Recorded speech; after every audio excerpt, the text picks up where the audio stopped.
안녕하세요. 사연에 빠지다의 DJ 민영입니다. 오늘도 첫 사연 시작하기 전에 구독과 좋아요 버튼 눌러주시고요. 그럼 오늘의 사연 함께 만나볼게요. 안녕하세요. 저는 의류 도매업을 하고 있는 20대 후반의 여성입니다. 남편과 저는 꽤나 오래 연애를 했습니다. 제가 고등학생 때 처음 도매상에 발을 디뎠을 그 순간부터 아는 사이였죠. 처음에는 그저 패션에 관심이 많아 시장 조사나 하자는 마음으로 다녔어요. 하지만 어머니가 바람이 나서 동생들과 저를 버리고 야반도주를 한 뒤로는 생계를 위해서 다녔죠. 아버지께서는 배를 타고 먼 바다에 나가 계셨기 때문에 돌아오실 때까지는 어떻게든 버텨야 했거든요.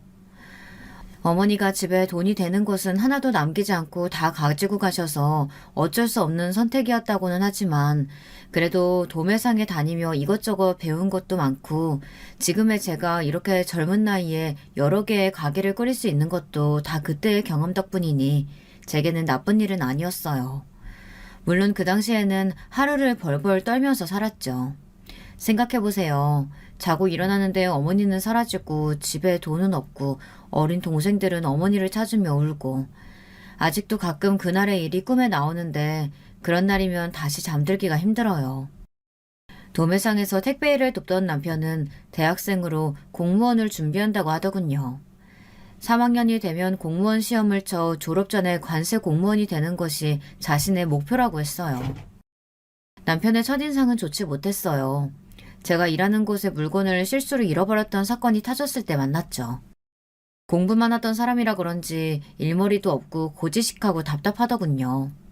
그래서 오래 버티기는 힘들겠다고 생각했었는데 몇 번 오며 가며 만나다 보니 과하게 우직한 사람이더군요. 말이 많은 편도 아니고 그저 시키는 일을 묵묵하게 하는 사람이었어요. 외모도 외모지만 사람들이 흔히 비유하는 곰 같은 사람이 바로 남편이었답니다. 저는 남편의 그런 모습에 점점 호감이 생겼어요. 거기다 대학을 그냥 간 것은 아닌지 제가 공부하다 막히는 것이 있어 물어보면 대답도 잘해주더라고요. 저희의 연애는 그렇게 시작되었죠. 둘 사이에 결혼 이야기가 나오기 시작한 것은 제가 고등학교를 졸업하고 나서였어요. 저는 대학의 디자인학과에 합격했고 남편도 그때부터 공무원 준비를 본격적으로 시작했어요. 택배 아르바이트를 그만두고 공무원 준비에만 전념하겠다고 했죠. 세상 물정을 다 안다고 착각했던 저는 남편이 공부하는 공무원 준비가 무엇인지도 잘 모르고 그저 남편이 이야기했던 것처럼 1, 2년이면 충분할 것으로 생각했어요. 그래서 군대 갔다고 생각하고 기다리자 싶었죠. 하지만 그게 아니더라고요. 남편은 대학 졸업하기 전에 합격하겠다는 꿈은 고이 접어야만 했어요. 두 번의 낙방 이후 집에서도 제가 결혼하고 싶어하는 사람이 있다는 것을 알게 되셨어요. 저는 남편을 집에 소개시켰지만 집에서는 바로 반대를 하셨죠. 특히 어머니께서는 죽어도 안 된다고 하실 정도였어요. 어머니를 알아온 시간을 통틀어 그렇게 화를 내시는 모습은 처음이었답니다. 제게는 큰 소리 한 번 내신 적 없던 어머니께서 소리까지 높여가며 절대로 결혼을 허락할 수 없다고 하셨거든요. 네가 뭐가 아쉬워서 그런 백수를 만나? 엄마, 백수가 뭐야? 공무원 준비하는 사람이라니까. 그러니까 아직 공무원 아니잖아. 네가 그 뒷바라지를 왜 하려고 해? 뒷바라지 하기는 내가 뭘. 별거 없다고? 내가 다 들었는데 무슨 소리야? 너 그 사람 고시원도 원룸으로 옮겨주고 공부만 해도 합격하기 힘든데 무슨 일까지냐며 용돈까지 챙겨준다며? 내가 아무 이야기도 못 듣고 이러는 줄 알아? 오빠가 뭐라고 했는지 모르겠는데 그런 거 아니야. 원룸 얻어주기는 무슨 내가 쓰던 작업실 같이 쓰는 거나 마찬가지야. 그리고 용돈은 주기는 누가 줘. 오빠가 오버한 거야, 엄마. 어머니께서는 더 이상 무슨 고생을 더 할 것이 남았다고 그 길을 가느냐고 난리가 나셨죠. 어머니께서는 대학생이 되던 해에 아버지와 재혼하신 분인데요. 저를 많이 아껴주셨거든요. 어머니에게도 저와 동갑인 아들이 있었는데 지금은 저와 함께 도매상 일을 하고 있답니다. 하여튼 어머니께서는 남편을 마땅치 않게 여기셨어요. 그럴 수도 있다고 생각해요. 저라도 걱정이 되셨을 것 같아요. 우선은 미래가 불분명하잖아요. 1년에 몇 뽑지도 않는 공무원이 된다는 것이 얼마나 힘들겠어요. 그런데 그때는 무슨 고집이었는지 남편이 아니면 안 된다고 절대 헤어질 수 없다고 말해 어머니 속을 뒤집어 놓았답니다. 어머니께서는 결국 머리끈까지 질끈 묶으시고는 알아놓으셨어요. 저희 집에서는 이렇게 결사반대였다면 남편의 집에서는 쌍수를 들고 환영하셨답니다. 시어머니께서는 남편이 좋아하는 사람이라면 누구든 좋다고 하셨어요. 처음 인사 갔을 때부터 꽤나 다정하게 대해주셨답니다. 남편이 속상하게 하는 일이 있으면 언제든 자신에게 이야기를 하라고 하실 정도였죠. 남편에게는 여동생이 하나 있었는데요. 그 여동생도 처음 저를 보는 순간부터 언니라고 부르며 제게 무척이나 잘해주었어요.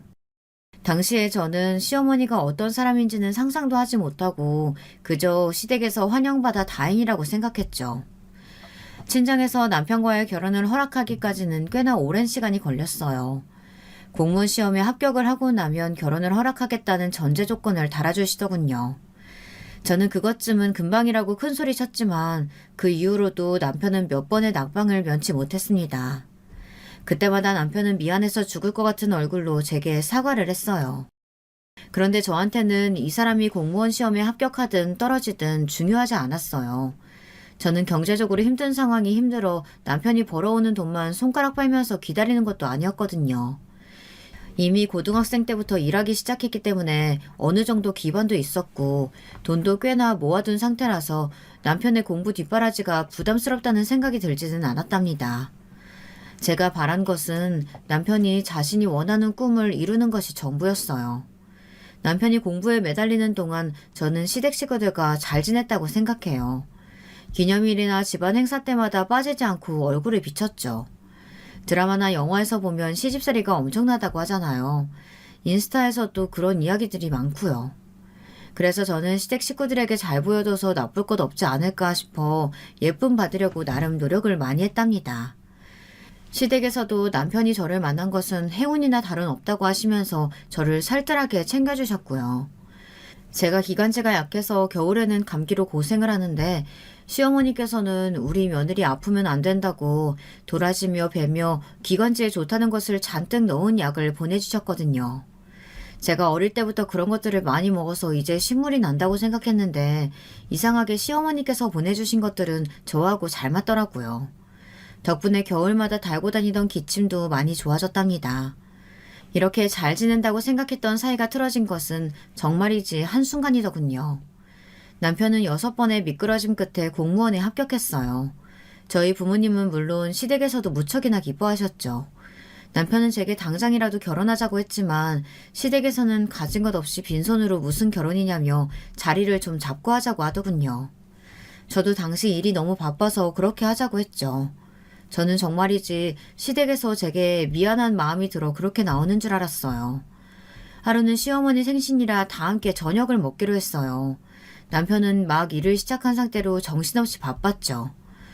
저는 어떤 선물을 할까 고민하다가 어머니께서 평소 좋아하시던 홍시와 함께 명품 가방을 선물하기로 했습니다. 어머니께서는 여러 모임을 다니시는 편이라서 어디든 편하게 들고 다니실 만한 것으로 고심해서 준비했죠. 생일 당일 시댁에 가보니 분위기가 평소와는 조금 다른 것 같았어요. 제가 가면 반갑게 웃으시며 제 손을 잡아주시던 분이 제게 시선조차 주질 않으시더라고요. 생신 축하드린다고 인사를 드렸는데도 고개만 까딱하시고는 다소 쌀쌀맞게 인사를 받아주시더군요. 식사 시간도 마찬가지였어요. 어머님 장조림이 맛있네요. 어머니께서 하셨어요? 그럼 내가 하지 누가 하겠니? 나처럼 박복한 년이 어디 있을까? 자기 생일상을 자기가 차리는 경우가. 집에서 하자고 고집 부리실 때는 언제고 그런 말씀을 하세요. 그리고 아침에 저랑 연주가 미역젓국 끓여드렸잖아요. 사내 놈이 부엌에 들어간 게 무슨 자랑이라고 그런 이야기를 해. 부끄러운 줄도 모르고. 시어머니께서는 다른 집에서는 며느리가 12첩 반상까지는 아니어도 그래도 시어머니 생신장을 차린다는데 자신은 뭐냐며 보란듯이 한숨을 내쉬셨죠. 남편은 깜짝 놀란 얼굴로 아직 결혼을 한 것도 아닌데 그런 말씀이 어디 있느냐고 했지만 시어머니의 한숨은 멈추지 않았죠. 속으로 어찌나 기가 차는지. 저는 분명 생신 축하를 하기 위해 식사를 대접하겠다고 했지만 시어머니께서 괜한 곳에 돈을 쓰고 싶지 않다고 하시면서 편하게 집밥을 먹겠다고 하셨거든요. 저는 괜한 분란을 만들고 싶지 않아 좋은 날 웃고 넘어가자는 마음으로 꾹 참고 넘어갔습니다. 하지만 문제는 그 다음이었어요. 후식으로 시어머니께서 좋아하시는 홍시를 꺼냈죠. 평소에도 좋아하셔서 제가 때만 되면 챙겨드렸던 것인데 한 입 먹어보시고는 대본에 인상을 쓰시더라고요. 그리고는 바로 뱉어내시고는 홍시를 바닥에 던져버리셨죠. 누굴 죽일 셈이야? 어디서 상한 걸 가지고 와가지고는 아유 투투투 입만 버렸잖아. 상하다뇨. 그럴 리가요. 저는 그 자리에서 바로 냄새도 맡아보고 먹어보기도 했지만 완전 멀쩡하더라고요. 늘 거래하던 곳이라 그런지 이번에는 꽤 좋은 물건으로 보내주신 것 같았어요. 시누이도 먹어보더니 달기만 한데 왜 그러냐고 거들었죠. 어머니 냄새도 좋고 달기만 한데 무슨 말씀이세요? 그럼 내가 거짓말이라도 한다는 말이냐? 내 혀가 잘못되기라도 했다고? 아주 나를 이제는 거짓말쟁이로 몰아가는구나. 시어머니 알기를 무슨 길에 개똥만도 못하게 하는데 내 아들은 오죽할까? 됐다. 다 필요 없으니까 당장 내 집에서 나가. 어머니 왜 이렇게 아까부터 억지세요? 멀쩡한 음식도로 상했다고 하시질 않나. 무슨 변덕이세요 진짜. 변덕? 이놈이 여자한테 눈이 멀어가지고 엄마한테 하는 걸 좀 보라지. 내가 널 어떻게 키웠는데 고작 여자 때문에. 아이고 이래서 아들 키워봤자 소용없다는 거야. 아이고 내 팔자야. 남편 일찍 보내고 혼자 힘으로 이렇게 키워놨더니만. 아이고. 시어머니께서는 갑자기 곡소리를 내시며 죽는 소리를 내셨어요. 저는 갑자기 벌어진 이 상황들이 당황스럽기만 했죠. 솔직히 말하면 시어머니 머리에 무슨 문제라도 생긴 것은 아닌가 싶은 생각까지 했답니다. 그렇지 않고서야 이렇게 나오실 리가 없잖아요. 남편은 시어머니의 그런 모습에 어쩔 줄 몰라 했고 시어머니는 저더러 괜히 시어머니 얼만 세우지 말고 나가라고 하더라고요. 그렇게 저는 쫓겨나듯 시댁을 나왔습니다. 지은 죄도 하나 없이 쫓겨나는데 정말 많은 생각을 했어요. 그렇게 저를 예뻐해 주셨는데 갑자기 달라진 이유가 뭘까? 아무리 생각해도 모르겠더라고요. 다음 날 남편은 아무래도 시어머니께서 밖에서 기분 나쁜 일이 있으셨던 모양이라고 제게 대신 사과를 했어요. 저는 불편한 마음이 들었지만 대수롭지 않게 여겼죠. 나중에 알았는데 지인이 며느리를 봤는데 며느리가 집도 해오고 차도 해오고 어마무지한 보석까지 해왔다고 하더라고요. 그 이야기를 듣고 나니 제가 성에 차지 않으셨던 거죠. 시어머니 생신 사건은 거기서 끝이 아니었어요. 일주일 정도 지났을까 시어머니께서 갑자기 제가 일하는 가게로 오셨습니다. 평소에도 시누이와 놀러 오셔서 마음에 드는 옷을 가져가시기도 하셨죠. 그런데 이번에는 완전 달랐어요. 투우사에게 돌진하는 황사처럼 해서는 오자마자 제 앞에 가방을 집어던지면서 소리를 지르시더라고요. 어찌나 큰 소리인지 시장 사람들의 시선을 단박에 집중시킬 정도였죠. 바닥에 나뒹구는 가방은 분명 제가 생신 선물로 사드린 것이었고요. 너는 시어머니 생신 선물이라고 하면서 선물한 게 고작 가짜 가방이냐? 어디서 이런 걸? 내가 오늘 이 가방 들고 나가서 얼마나 창피했는지. 진짜 너는 도대체 어떻게 생겨먹은 애가 시어머니 생신 선물로 가짜를 가져올 생각을 해? 가짜라뇨 어머니. 그럴 리가 없잖아요. 해외 매장에서 제가 직접 구한 건데 가짜라니. 어디서 무슨 말씀을 듣고 오셔서 이러세요. 가방에 보증서도 들어있었잖아요. 꼬부랑 글자 가득 적힌 그 종이 쪼가리?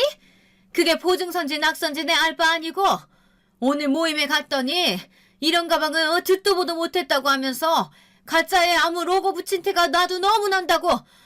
내가 무슨 창피를 당했는 줄 알아? 어머니 저를 그렇게 모르세요? 제가 가짜를 왜 드리겠어요. 의심스러우시면 그 보증서 가지고 같이 아무 매장이나 가보자고요. 진짠지 가짠지. 이런 데서 가짜나 만들고 있는 네가 가져온 건데 진짜일 리가 있겠어? 애시당초 이런 가게 한다는 것 자체만으로도 볼장 다 본 거지. 아무리 네가 가짜를 만들어내다 판다고 해도 어떻게 시어머니 선물로 이런 쓰레기 같은 걸 가져올 생각을 해? 시어머니의 막무가내는 점점 더 심해졌고 주변 가게 상인들의 눈초리도 점점 더 사나워졌어요. 저는 제발 확인도 되지 않는 말을 그렇게 하지 마시라고 했지만 시어머니께서는 아무리 자기를 무시해도 그렇지 어떻게 이럴 수 있느냐고 더 소리를 높이셨죠. 그때였어요. 거래처에 다녀오던 오빠가 그 모습을 보곤 화가 머리끝까지 나서 저와 시어머니 사이에 나서서는 서슬 시퍼런 눈으로 시어머니를 노려보았죠. 진짜 말 같지 않은 소리 좀 그만하세요. 우리가 가짜를 내다 팔다니 그 말 책임질 수 있어요? 아무 말이나 다 지어내도 되는 줄 아시나 본데 명예훼손에 영업방해까지 확 신고해버리기 전에 당장 나가세요. 여기 있는 것들 중에서 내 동생 손 안 거친 디자인 없어요. 어디서 헛소리세요? 신고를 해? 잘못은 누가 했는데 누굴 신고한다는 거야? 해봐! 내가 무서울 게 뭐가 있다고! 오빠의 반응에 시어머니께서는 움찔하시는 것도 잠시 신고하면 누구 손해인지 따져보자고 하시더군요. 정말이지 뭘 믿고 저렇게 떳떳한지 모르겠더라고요. 시어머니는 자기 아들이 뭐하는 사람인지 아느냐고 큰소리를 치며 함부로 하지 말라고 하셨어요. 아니 공무원이 뭐가 얼마나 잘났다고 저러나 그런 생각마저 들었죠. 어떻게 알았는지 시누이가 헐레벅떡 달려와서는 이게 무슨 일이냐고 왜 시어머니를 핍박하느냐고 저를 노려보더군요. 어이가 없죠. 누가 누구를 핍박했다는 것인지. 저는 끓어오르는 화를 눌러 참으며 시어머니께서 제게 한 행동에 대해 하나도 빠짐없이 이야기를 했어요. 시누이의 얼굴이 점점 붉어지다 못해 터져나갈 것 같더라고요. 나이 드신 분이 잘 모를 수도 있죠. 그렇다고 사람들 보는 앞에서 신고한다고 이야기하면 어떻게 해요? 모르고 하는 말에 그렇게 발끈해서 무섭게 몰아붙여야겠어요? 무섭게? 지금 여기 와서 소리 지르신 분이 누군데 그런 말을 해요. 아가씨, 어머니는 모르고 그러셨다고 해도 아가씨는 알 거 아니에요. 내가 알기는 뭘 알아요. 됐어요, 가요. 엄마, 속상하면 언니 불러서 이야기를 따로 하시든가 해야지. 뭐하러 여기까지 와서 힘을 빼요. 내가 너무 억울해서 그렇지. 오늘 모임 가서 내가 얼굴도 못 들고. 그만하고 가요, 엄마. 제발. 시누이와 시어머니는 그렇게 허둥거리며 가버렸어요. 오빠는 왜 그냥 보내느냐고 저더러 어떻게 저런 집구석으로 시집을 갈 생각을 하느냐고 아주 길길이 날뛰었어요. 저는 조용히 좀 하라고 오빠를 말렸지만 소용이 없었죠. 오빠는 집에 가서 다 이야기하겠다고 부모님이 아시면 이 결혼 엎어지면 엎어졌지 될 것 같느냐고 정색을 하며 말했습니다. 저는 제 선에서 처리할 수 있는데 무슨 소리냐고 절대 부모님께는 이야기하지 말라고 했어요. 오빠는 진정이 되지 않는지 씩씩거리면서 아까운 쪽은 저인데 뭘 믿고 저러는지 모르겠다고 하더라고요. 공무원이 뭐 그래 대수냐고 말이죠. 저는 쓴웃음을 지으며 오빠를 진정시키길 바빴어요. 그날 저녁 저는 시댁으로 찾아갔어요. 시어머니께서는 제 눈도 제대로 마주치지 못하시더군요. 저는 가짜라고 하시니 그 가방은 가져가겠다고 달라고 했어요. 그러자 시어머니께서 화들짝 놀라면서 선물이라고 가져올 때는 언제고 다시 가져가려고 하느냐고 하시더라고요. 그 태도에서 딱 알겠더라고요. 시누이와 나가서 진품인지 아닌지 확인을 하셨구나 싶었죠. 진품이란 소리를 들으니 민망한 마음이 들면서 아까운 마음이 드신 눈치였어요. 사실 좀 비싼 가방이었거든요. 저는 가짜라고 몰아붙이실 때는 언제고 이제 와서 그런 말씀을 하시느냐 하며 소파에 놓여있는 가방을 들었죠. 시어머니께서는 갑자기 들이닥쳐서 무슨 짓이냐고 하셨지만 저는 매몰차게 가방을 들고 나와 버렸어요. 시어머니께서 등 뒤에 대고 온갖 소리를 다 하셨지만 뒤도 돌아보지 않았죠. 다음 날 남편에게 연락이 왔더라고요. 시어머니께서 알아놓는 소리를 하시던데 무슨 일이냐고요. 저는 제가 겪었던 일을 이야기하고 시어머니께서 그렇게 부끄러워하시는데 뭐하러 두고 나오겠냐고 했죠. 뭘 그렇게까지 해. 어머니가 실수를 좀 하신 것 같은데. 실수? 그게 실수라고? 나를 무시하고 조롱하셨는데 그게 어떻게 실수? 그래, 가짜라고 의심할 수 있다고 쳐. 아무리 그렇다고 해도 나한테 찾아와서 가짜나 만들어 판다고 하시는 건 아니지. 당신도 알잖아. 내가 얼마나 노력해서 여기까지 왔는지. 알지. 내가 다 알지. 어머니가 말이 심하셨어. 그래도 이렇게까지 할 필요가 있어? 내가 홍씨 상했다고 하면서 트집 잡으실 땐 참았어. 아무리 그래도 어떻게 내가 하는 일을 그렇게 말할 수가 있어? 남편은 별것도 아닌 일로 크게 일을 키운다고 하더군요. 남편과 연애를 하면서 싸우지 않았다면 거짓말이겠지만 이렇게 크게 싸웠던 일은 처음이었던 것 같아요. 저는 진짜 결혼을 엎어야 하나 거기까지 생각을 했답니다. 그 정도로 사태는 심각하게 흘렀죠. 하지만 일주일 정도 지났나 남편이 말실수를 했다고 미안하다고 하더군요. 자신의 생각이 짧았다고 시어머니에게 확실하게 이야기를 해뒀으니 두 번 다시 기분 상할 일은 만들지 않겠다고요. 이때 확 돌아섰어야 했는데 알아온 시간도 있고 남편의 성격을 잘 알고 있었기에 저는 없던 일로 하겠다고 했어요. 남편이 확실히 말을 잘했는지 시어머니께서는 전처럼 저를 대해주시지는 않았지만 그래도 트집을 잡는 일은 없었어요. 저는 결혼 준비를 하며 말도 안 되는 요구를 하면 어떻게 반응해야 하나 고민이었는데 그런 일도 일체 없었죠. 저는 그때의 일이 단순한 감정이 상해서 제게 화풀이를 하셨던가 보다 그렇게 생각하기로 했어요. 하지만 저의 이런 순진한 생각은 결혼식이 끝나는 것과 동시에 와장창 무너졌답니다. 저희 부부는 남편의 직장 근처에서 신혼살림을 시작했어요. 대출을 받아 25평의 아파트를 샀죠. 집을 살까 아니면 전세로 할까 한참 고민하다가 결국 집을 사기로 결정했죠. 남편은 제 이름으로 대출을 받은 것은 물론 집을 살 때 들어간 돈의 80%가 저에게서 나왔으니 당연히 집의 명의는 제 이름으로 하자고 하더군요. 저 역시도 그런 부분이 당연하다고 생각했고요.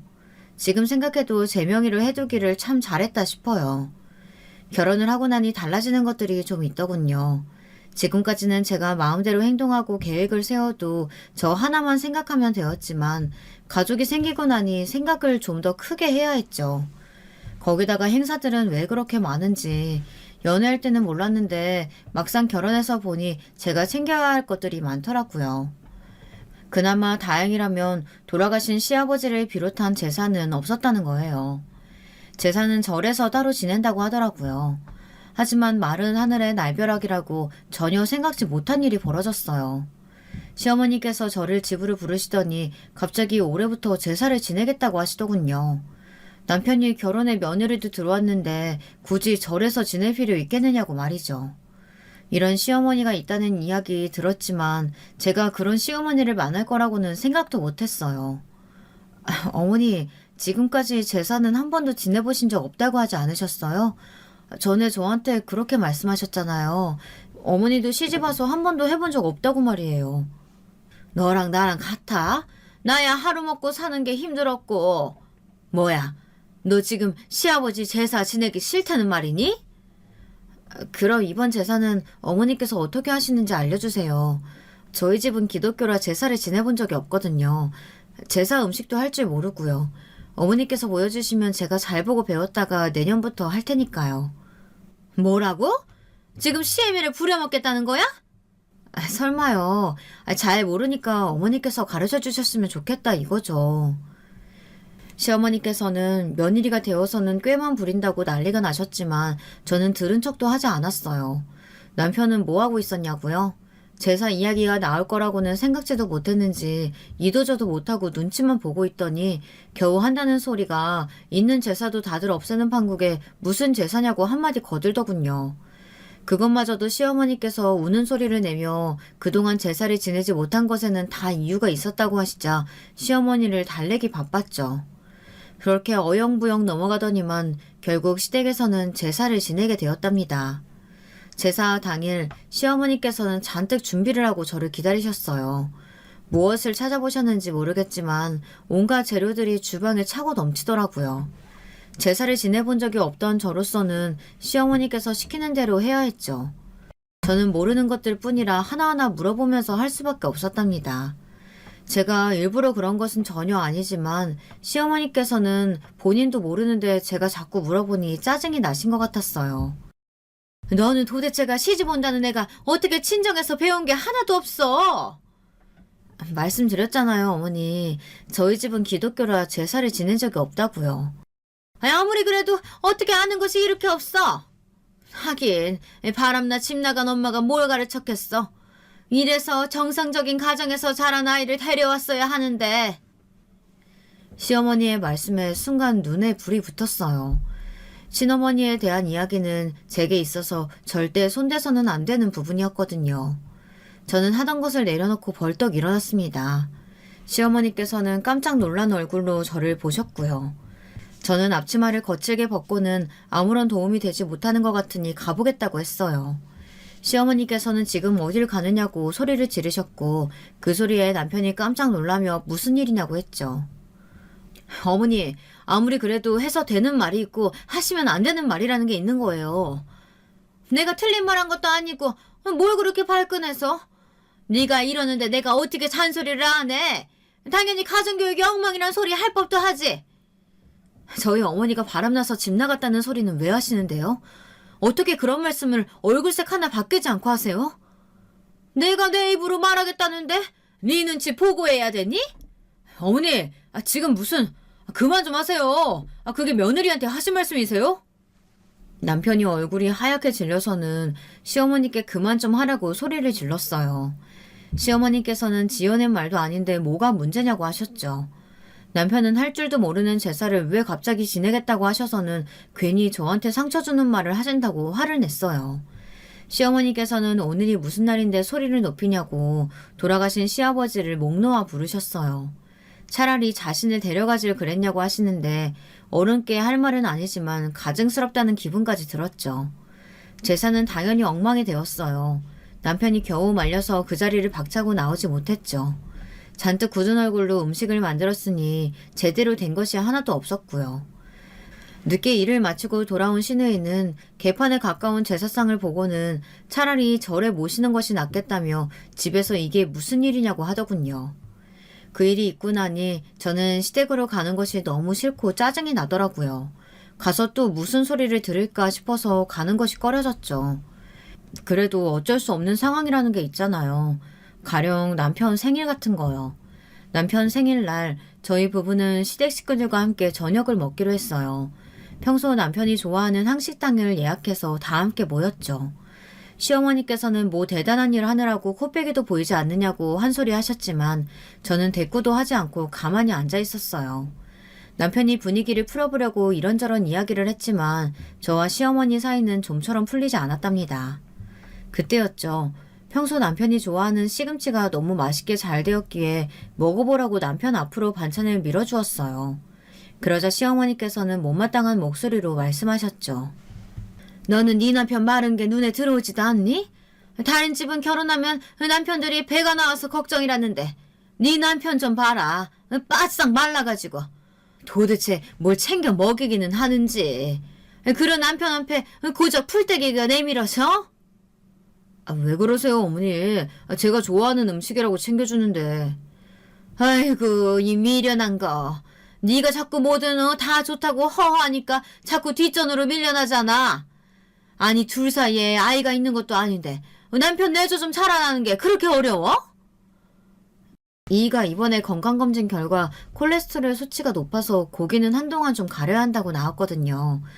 이가 어머니 걱정하실까봐 숨기자고 했는데 이렇게 저를 나쁜 사람으로 몰아가시니 말을 안 꺼낼 수가 없네요. 제 대답에 시어머니의 눈이 화등잔만하게 커지더니 어디가 얼마나 나쁜 것이냐고 남편에게 물었어요. 남편은 약 먹을 단계는 아니고 그냥 조심하라는 이야기만 들었다고 하며 최근 식단 관리 중이라고 답했죠. 시어머니께서는 제가 제대로 식단을 짜지 못해서라고 하시더군요. 듣고 계시는 분들에게 물어보고 싶네요. 집에서 식단을 짜서 식사를 차리세요? 물론 그렇게 하시는 분들도 있으시겠지만 대부분 그날그날 먹고 싶은 음식을 준비해서 상을 차리지 않으시나요? 저는 그렇게 자랐거든요.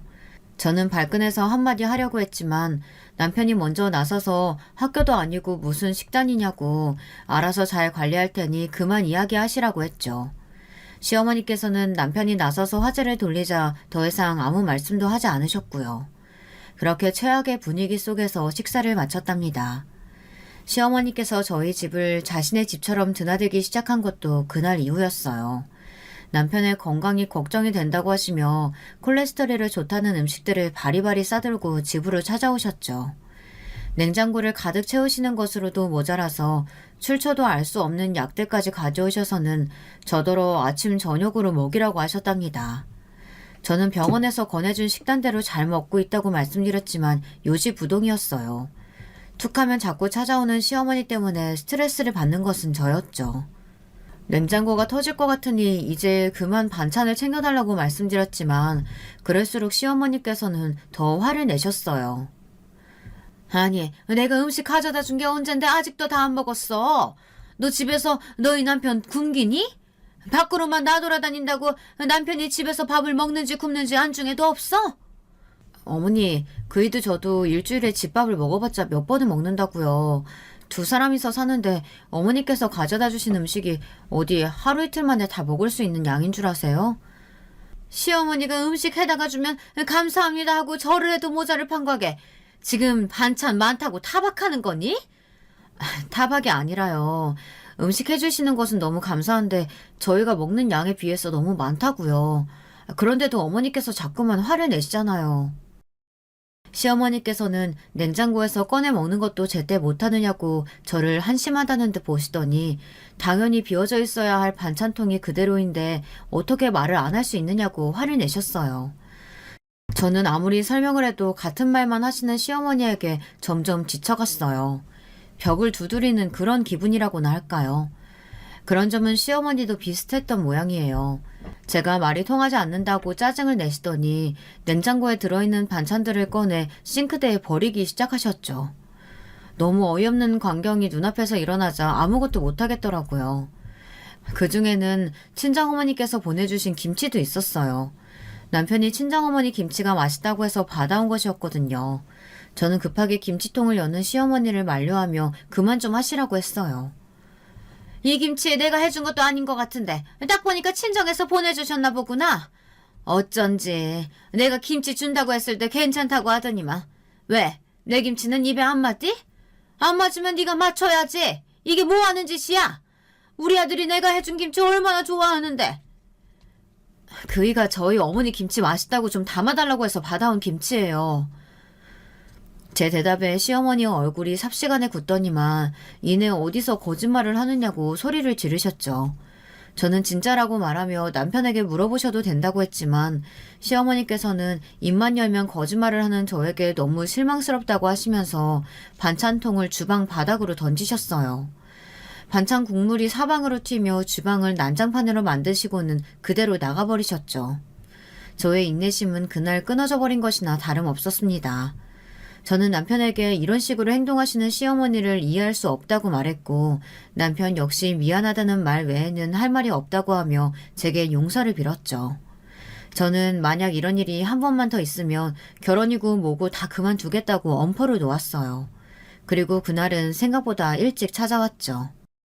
결혼을 한 뒤 일복이라도 터진 건지 저는 앉아서 밥 먹을 시간도 없을 만큼 바빴어요.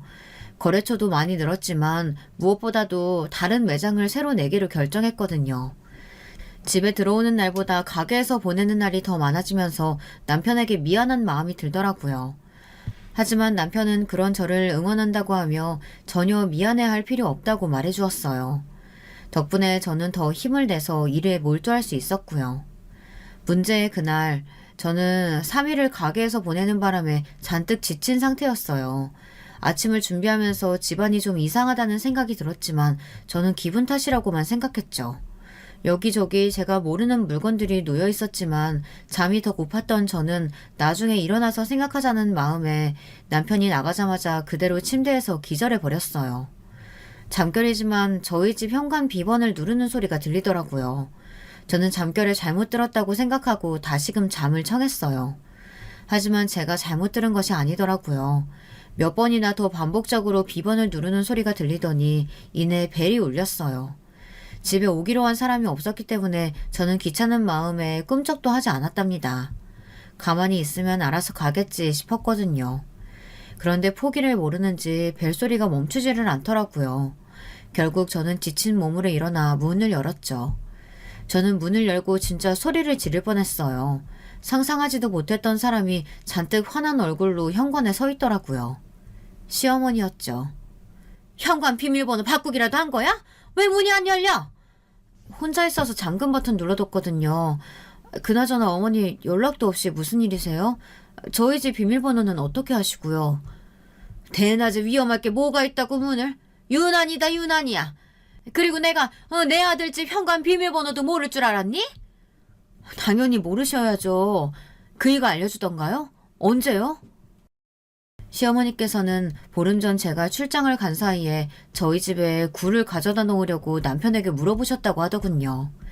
남편이 워낙 굴을 좋아해서 싱싱한 것으로 가져왔는데 제가 중국 출장으로 연락도 안 되고 남편도 퇴근 전이라 어쩔 수 없이 알려준 것 같았죠. 저는 아무리 그래도 이렇게 말씀도 없이 밀고 들어오시면 안 된다고 했어요. 저는 분명 부드럽게 말씀을 드렸는데 시어머니께서는 바로 짜증을 내셨죠. 얌전히 남편 내줘나 하며 애 나가질 것이지 무슨 대단한 일을 한다고 툭하면 집을 비워? 집을 그렇게 개판으로 만들어 놓고 나다니고 싶디? 어머니, 그 뒤로도 계속 오셨어요? 그래, 그랬다. 뭐 어쩌라고? 내가 잘못이라도 했니? 떳떳한 시어머니의 모습에 할 말을 잃은 것은 저였어요. 물론 제가 밖에 일이 바빠서 집안이 어수선했던 것은 사실이기는 했어요. 하지만 저도 남편도 가사일은 분담해서 잘 하고 있다고 생각했는데 그동안 시어머니께서 오셔서 마음대로 정리를 했다고 생각하니 화가 나더라고요. 그 와중에 시어머니께서는 안방으로 들어가셔서는 베개 속에 부적을 꺼내셔서는 다른 것으로 바꾸셨죠. 저는 그런 것이 들어있는 줄은 꿈에도 몰랐기 때문에 충격을 받았어요. 지금 그게 뭐냐고 떨리는 목소리로 물었더니 시어머니께서는 아들을 낳게 해주는 부적이라고 하시며 정기적으로 바꿔줘야 한다고 하셨죠. 저는 그런 미신은 믿지 않는다고 당장이라도 버리겠다고 했지만 시어머니께서는 그런 저를 힘껏 밀어버리셨어요. 결혼했으면 응당 애부터 가져야지. 우리 집이 얼마나 손이 귀한데. 어머니, 아무리 그래도 어떻게 저한테 말 한마디 하지 않고 이런 일을 하실 수가 있어요? 부적이라뇨. 시어머니께서는 자식 잘 되라고 하는 일인데 뭘 그렇게 놀라고 그러느냐며 혀를 차는 소리를 내셨지만 저는 도저히 이해가 되질 않았어요. 안방에서의 볼일이 끝났다 싶더니 이번에는 주방으로 향하셨죠. 그리고는 쓰레기통에서 라면 봉지를 하나 꺼내시더니 이게 뭐냐고 물어보시더라고요. 어제 남편도 늦은 시간에 같이 퇴근해서 야식으로 라면을 먹었거든요. 저는 사실대로 말씀드렸어요. 잘하는 짓이다. 지 남편 라면이나 끓여 먹이고 몸에 좋은 것들 찾아 먹이지는 못할 망정 아주 잘났다 잘났어.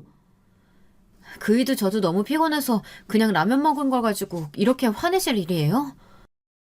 시어머니께서는 제가 잘못도 모른다고 어디서부터 가르쳐야 하느냐고 하시더라고요. 저는 도대체 뭘 잘못했는지 전혀 알 수가 없었죠. 시어머니께서는 밖에서 큰일하는 남편을 그렇게 홀대해서 얻는 게 뭐냐고 하시더군요. 저는 홀대를 한 적도 없을 뿐더러 저희 둘이서 잘 지내고 있는데 왜 오시면 잔소리만 하시냐고 물었어요. 그런데 시어머니 입에서 상상할 수도 없는 말이 나오더라고요. 네가 밖에서 뭘 하는지 내가 어떻게 알아? 말로만 일한다고 하고 밖에서 남자랑 놀아날지 뭘 알겠냐고. 그 피가 어딜 가겠어? 지금 뭐라고 하셨어요, 어머니? 네 엄마도 바람나서 나갔다며? 너라고 다르겠니? 보고 배운 게 그것뿐일 텐데. 여자가 밖으로만 나돌아다니는데 그런 의심이야 당연한 거 아니냐고. 제 머릿속 어디선가 툭 하고 끊어지는 소리가 나는 것 같았어요. 저는 잔뜩 굳은 얼굴로 시어머니의 팔을 잡아 끌고는 당장 이 집에서 나가시라고 했죠. 시어머니께서는 어디 손을 대느냐며 제 팔을 쳐내셨지만 저는 무시하고 당장 내 집에서 나가달라고 말했어요. 내 집? 이년이 미쳤나? 여기가 내 아들 집이지 어떻게 네 집이야? 어머님, 왜 여기가 그의 집이에요? 저희 결혼할 때 그의 빈손이나 다름없었잖아요.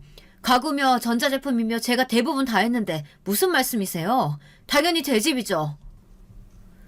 순간 눈앞에 별이 보이면서 한쪽 귀에 삐하고 이명이 들리기 시작했어요. 시어머니께서 있는 힘껏 제 뺨을 때리셨거든요. 입안이 터졌는지 알싸한 피맛이 났죠. 시어머니께서는 남편을 공경할 줄 모른다며 길길이 날뛰기 시작하셨어요. 이년아, 내 아들 집이지 왜 이게 네 집이야? 이 집 가장이 누구냐고? 내 아들이잖아. 그리고 내 아들 집에 내 맘대로 오겠다는데 네가 뭔데 나가라 마냐냐고? 꼭지가 확 도는 기분이 들었어요. 2년 전년 소리 듣는 것도 화가 치밀어 올랐지만 자기 아들 집이라고 생떼를 쓰는 시어머니를 보고 있자니 더 이상 참을 수가 없더라고요. 저는 결혼이고 뭐고 다 끝내야겠다는 생각이 들었어요. 그동안 참을 만큼 충분히 참았다는 생각도 들었고요. 아줌마, 여기 내 명의로 된 내 집이거든요. 대출 받을 때도 내 이름으로 했고 여기 들어간 돈도 다 내가 벌어서 가져온 돈이라고요. 아줌마 아들이 이 집에 한 것이라고는 냉장고와 세탁기가 전부야. 알아? 2년이? 눈이 돌아가지고 지금 어디서 어른한테 덤벼들기를. 그래, 나는 돌았다. 그럼 아줌마는? 아줌마는 제정신이고?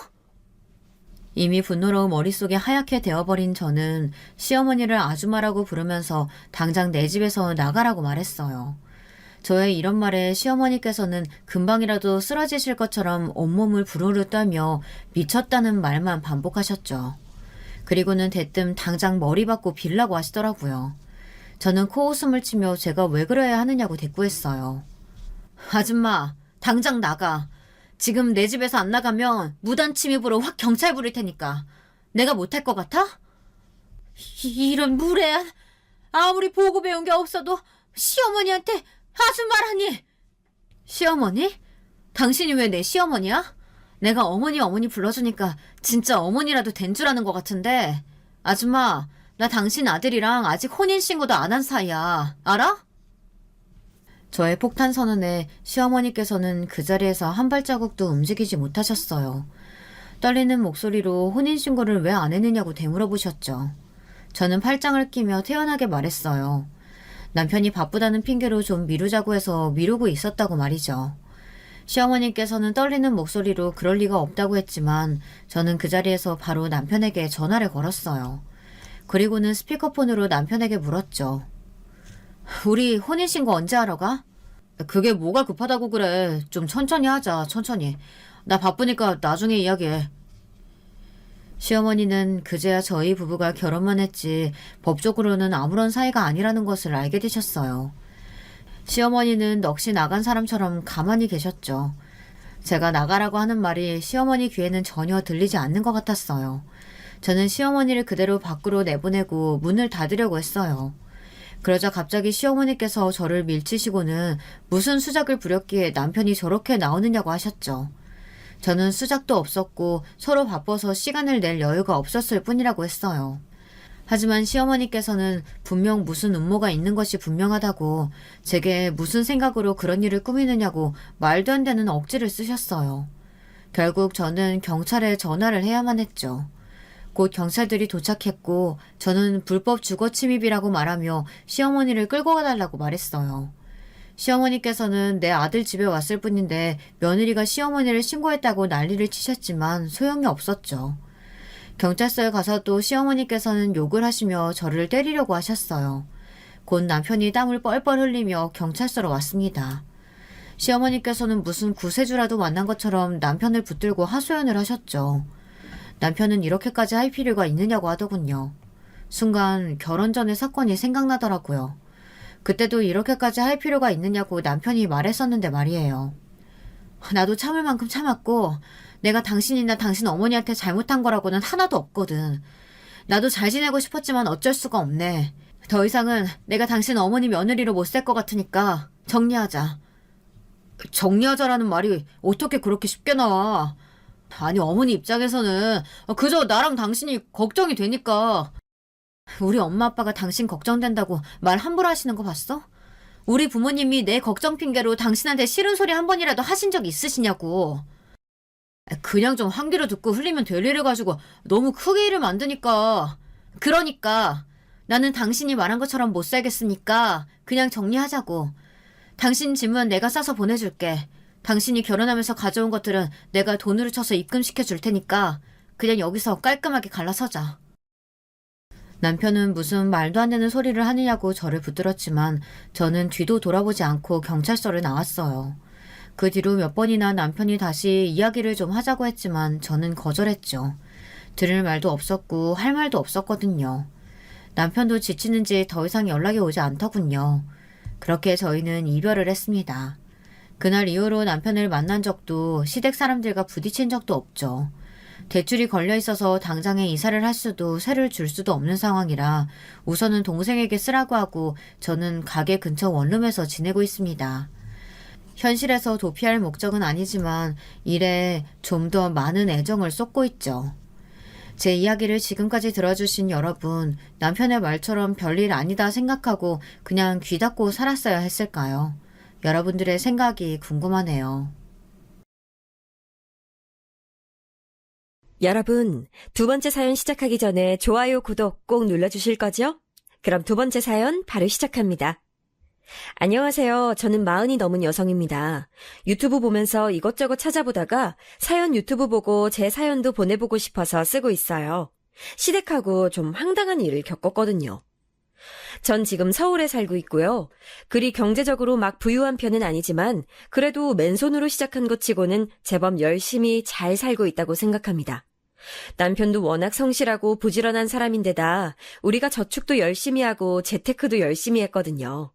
평생 정말 한눈 한 번 안 팔고 우리 부부 두 사람이서 우리 가정을 위해서 최선을 다해 살았다고 자부합니다. 덕분에 우리 아이들도 잘 자랐고요. 지금 중학생 1명과 고등학교에 올라가는 아이 하나가 있어요. 둘 다 공부도 잘하고 우리 부부 속을 전혀 썩이지 않는 고마운 아이들이죠. 우리 부부는 겉으로 보기엔 전혀 걱정할 일이 없어 보이긴 해요. 하지만 그렇다고 모든 일이 다 좋을 수는 없는 법이라 사실 아주 오래된 문제거리가 하나 있긴 했어요. 바로 저희 시댁이었죠. 저희 부부는 20대 중반에 결혼했어요. 평범한 연애 결혼이었는데 당시 저나 남편이나 둘 다 빨리 결혼하고 싶어 하던 터라 사귄 지 1년도 되지 않아서 결혼을 했어요. 그래서 사실 각자의 가정에 대해선 잘 몰랐어요. 제 쪽은 그냥 평범한 부모님 밑에서 자랐고 상당히 온화한 가정이었기 때문에 저희 친정은 그리 문제될 것이 없었지요. 하지만 남편 쪽의 시댁은 좀 문제가 달랐어요. 시댁은 굉장히 각박한 느낌이랄까요? 시어머니, 시아버지 두 분 다 그런 느낌이었는데요. 남편이 어릴 때에도 뭔가 가정에 도움이 될 만한 일을 하지 않으면 용돈을 주지 않으셨대요. 예를 들어 쓰레기 치우기라거나 설거지라거나 청소라거나 이건 뭐 아이 경제관념을 기르기 위해서 그럴 수 있다 치는데 심지어 밥까지도 그랬다는 거예요. 시어머니는 남편이 제대로 청소를 하지 않으면 맨밥에 간장만 줬고 어떤 땐 간장도 없이 맨밥만 먹으라고도 했대요. 난 진짜 그때부터 우리 어머니 별로 안 좋아했어. 남편은 지금도 그때를 생각하면서 투덜거릴 때가 많아요. 아니, 내가 뭐 고등학생, 대학생 이럴 때도 아니었다니까. 중학교도 들어가기 전이었어. 그 어린이한테 내가 지금 이만큼 무사히 큰 게 다행이지. 그러게, 아동기에 영양 섭취 제대로 안 되면 잘 안 큰다는데 왜 그러셨지? 당신은 그래도 평균보다 큰 편이잖아요. 그러니까 말이야. 우리 어머니 아버지가 뭘 하시는지 알아? 그 유전자도 당신들 거니까 평생 고마워하면서 살래. 그리고 맨날 나한테 그 허술한 밥상 주면서 나중에 당신들 늙으면 용돈 한 달에 500씩 주면서 모시고 살아야 한다고 맨날 그랬어. 사실 저희 부부 중 시부모님과 사이가 더 안 좋은 건 남편이었어요. 저라도 시부모님처럼 저를 키운 부모님이었다면 남편처럼 알러지를 일으켰을지도 모르겠어요. 겉으로 보기에 시댁은 매우 정상적인 가정처럼 보였고 사실 남편이 당했던 게 아동학대인가 아닌가도 잘 모르겠긴 하지만 그렇게 좋은 교육 방법이 아니었던 것만은 확실하지 않나요? 그런데 또 형은 그렇게 교육을 안 시켰단 말이야. 그러게 말이야. 지난번에 추석 때 술 마시면서 당신이 그 얘기 꺼내니까 아주버님은 금시초문이라는 듯이 말씀하시던데? 형은 장남이라고 뭐든지 프리패스였어. 얼마나 차별을 받았는데. 잘못해도 회초리 한 번 맞은 적 없고 매번 청소나 설거지 안 해도 어머니가 쫓아다니면서 밥을 먹였다고. 내가 형하고 이야기 안 한 지 오래됐는데 지난번 추석 때 한 번 이야기한 게 처음이거든. 역시나 말 섞고 괜히 내 속만 터졌지. 남편은 매번 시부모님과 아주버님 이야기만 나오면 고개를 절레절레 흔들었어요. 실제로도 시부모님은 마치 아주버님과 남편이 다른 피인 것처럼 대하셨지요. 집안의 장남인 아주버님과 둘째 아들인 남편. 얼핏 생각하면 작은 아들이 더 예쁠 것 같은데 전혀 아니었나 봐요. 특히 시아버지도 가족 많은 집의 장남이라 장남이 귀했다고 하더라고요. 그중에 사귀던 사람이랑도 잘 안 되고 아주버님 위로 시어머니께서 임신을 했다가 유산까지 하신 상황이었기에 아주버님이 태어났을 때 엄청나게 기뻐하셨다고 하더라고요. 그래도 그렇지 장남하고 둘째 아들을 이렇게나 차별하는 건 처음 봐서 좀 의아하기는 해요. 차라리 그 시절에 남녀 차별이 있었다고 하면 이해나 하겠는데 그것도 아니라 똑같은 아들인데 말이죠. 아무튼 그래서 시댁에 가면 항상 속 터지고 배알 틀리는 일이 참 많았어요. 명절이 되면 친척분들이 많이 오는 집이라서 음식을 할 일이 참 많았는데 언제나 저희 부부가 먼저 도착해서 있으니 자연히 일도 저희가 더 많이 하게 됐죠. 저는 일 많이 하는 걸 피하는 성격도 아니고 해야 되면 기분 좋게 하는 타입이거든요. 그래서 뭐 어느 정도 상황에 따라 제가 더 많이 일을 하는 건 상관이 없어요. 다만 그게 매해 반복되고 10년이 넘도록 계속 저 혼자 음식을 한다면 문제가 좀 있죠. 어머님, 아니 뭐 이렇게 많이 사놓으셨어요? 많긴 뭐가 많냐. 육전하고 동태전 아무리 많이 해놔도 너희 친척들 몇 명 왔다 가면 아주 싹 쓸어 가지고 간다. 어머님이 너무 많이 싸주시니까 그렇지요. 다들 좀 적당히 가져가야 다음 손님이 드시는데. 뭐? 예끼 이거사! 그렇다고 손님한테 음식 한 통을 안 싸보내니? 우리가 조금 더 많이 하면 되는 것을. 하지만 어머님, 이거 다 하려면 진짜 골 빠져요. 얼마나 힘든데요. 너 지금 네가 일한다고 유세 떠는 거냐? 됐다 됐어, 너 나와. 늙은 내가 하고 말지. 젊은 것이 유세 떠는 꼴 난 못 본다. 아니요, 어머님. 그게 아니라요. 제 말은 그게 아니라요. 매번 이런 식이었어요. 저희가 추석이나 설에 일찍 시댁에 도착하면 시어머니는 정말 너무 많이 음식 재료를 사놓으셨고 저는 입이 대빨 나와서 툴툴거리다가 결국 시어머니가 빽 소리를 지르시면 얼른 기가 죽어서 음식을 시작하는 시기였지요. 처음에 신혼 때는 시어머니가 뭐라 하시든 꼼짝도 안 하고 아예 말도 못했는데 그래도 이제 나이도 먹고 시어머니를 겪은 지 상당히 오래되고 하니까 불평이라도 할 수 있게 된 거였어요. 남편은 그렇게 부엌에서 갈려나가고 있는 저를 보면서 안타까워했지만 그렇다고 남편이라고 가만히 있는 건 아니었으니까요.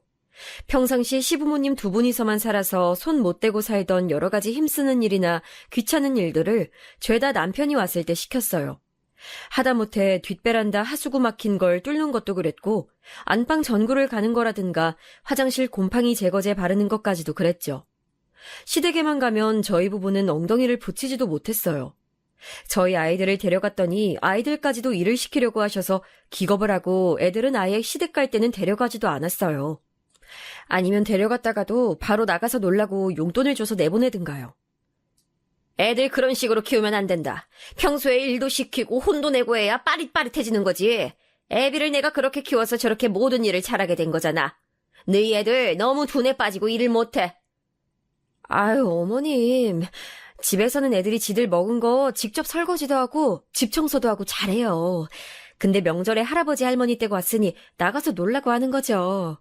그러니까 친가에 왔을 때 어른들 공경하면서 일 도와주는 걸 배워야 한다는 거야. 마찬가지로 둔한 네가 애들을 가르치긴 뭘 가르치니. 아유, 좀 더 시댁에도 자주 다니고 시부모님 공경도 하고 그래야 되는데 그 기본적인 것도 안 하면서 아유. 시어머니가 그렇게 저한테 속사포로 쏘아붙이면 시아버지는 맞는 말이라는 듯 옆에서 고개를 끄덕이고 있었어요. 화장실에서 남편은 혼자 실리콘 보수하느라고 진땀을 빼고 있는데 시아버지는 차 한 잔 앞에 두고 신문만 읽고 있는 꼴이 어찌나 꼴보기 싫던지요. 저희가 그렇게 고생을 하고 있으면 추석 당일이나 설 당일에 아주버님 부부가 느긋하게 오곤 했어요. 그 집은 애들 둘을 다 조기 유학을 보내서 국내에는 부부뿐이었죠.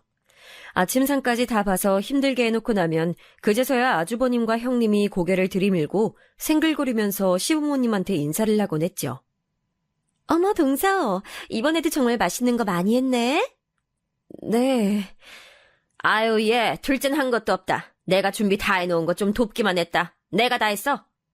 어머 어머님, 역시 솜씨가 좋으세요. 어머님 손맛 좋은 건 알았지만 항상 놀란다니까요. 형님은 제가 해놓은 전을 손으로 집어먹으면서 시어머니의 팔짱을 끼고 애교를 부리곤 했어요. 그러면 시어머니는 만족스러운 얼굴로 전을 하나 더 집어서 쥐어주면서 거실로 가서 쉬라고 말했죠. 당연히 저는 싱크대에서 음식을 하고 나서 나온 설거지 그릇들을 씻고 남은 준비를 하느라 여념이 없었고요. 간신히 준비가 끝나서 식구들이 모두 자리에 들러앉고 나서 한술 뜨고 있으면 그제서야 손에서 물기를 닦으면서 자리에 앉을 수 있었어요. 그 와중에도 식구들이 음식을 더 달라고 하면 계속 일어나서 왔다 갔다 하면서 음식을 담아주느라 제대로 제 밥을 해먹을 시간이 없었죠.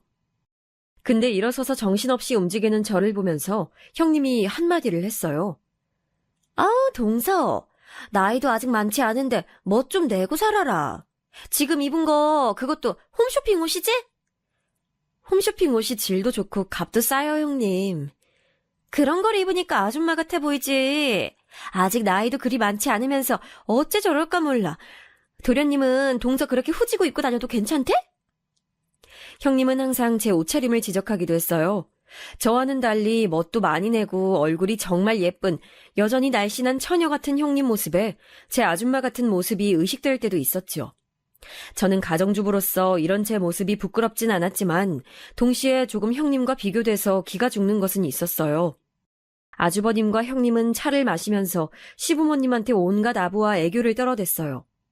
평소엔 전혀 왕래도 안 하고 뭐 하나 도와드리지도 않으면서 말로는 어찌나 립서비스를 잘하는지요. 어머님은 더 젊어지셨어요. 어쩜 그렇게 피부가 고우신지. 아유, 뭘 그런 걸. 이 나이 먹어서 피부 좋은 게 다 무슨 소용이야. 시어머니는 아닌 척하면서도 그런 애교와 아부에 기분 좋아하셨죠. 원래도 워낙 예뻐하고 아끼는 장남에 처음으로 맞은 맏며느리라 엄청나게 예뻐하셨거든요.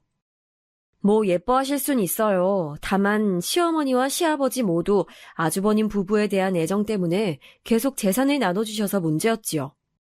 몇 년 전쯤이었어요. 어느 날 남편이 퇴근해서 들어오더니 안 좋은 얼굴이더라고요.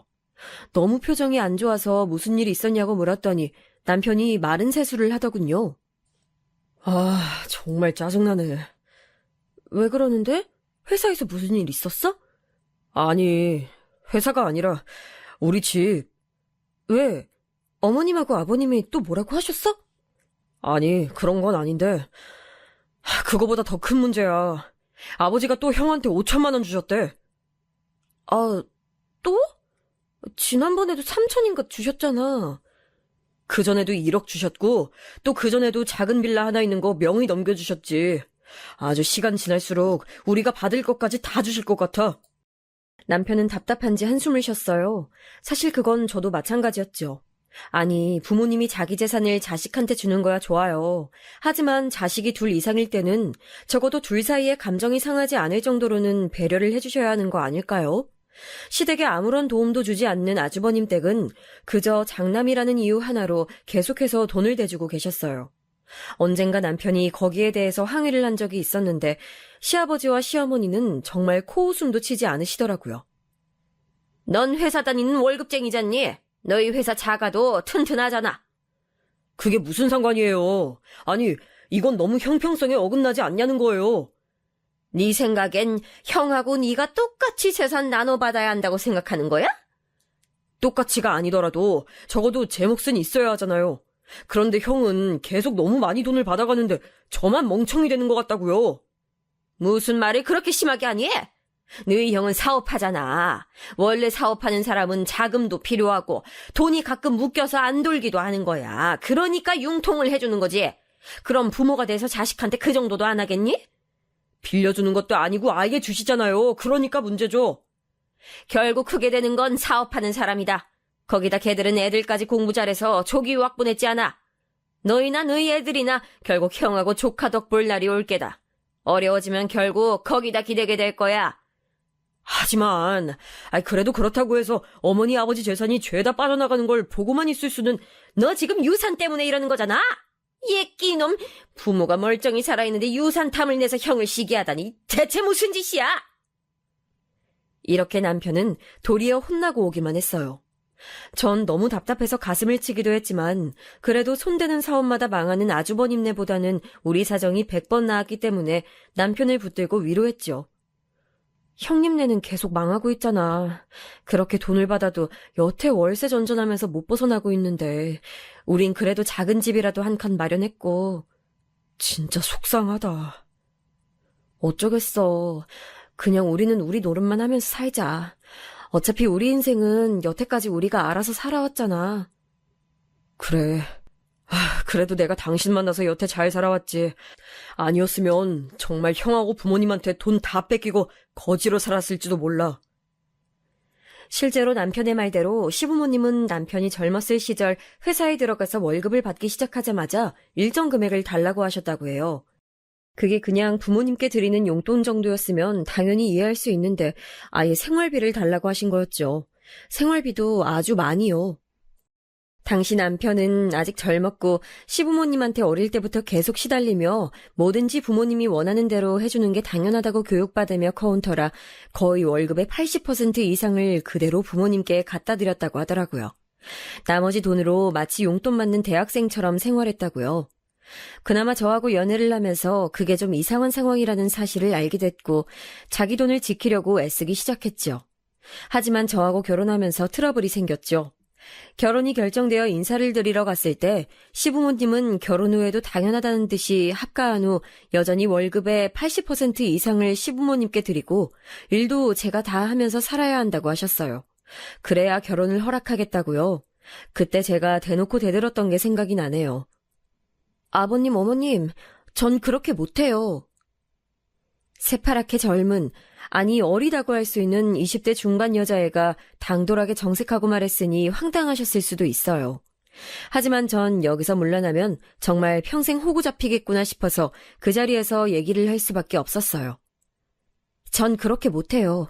결혼 허락받는 것은 절차일 뿐이지 저와 제 신랑의 의사가 확고하면 부모님이라고 해도 막으실 수 없습니다.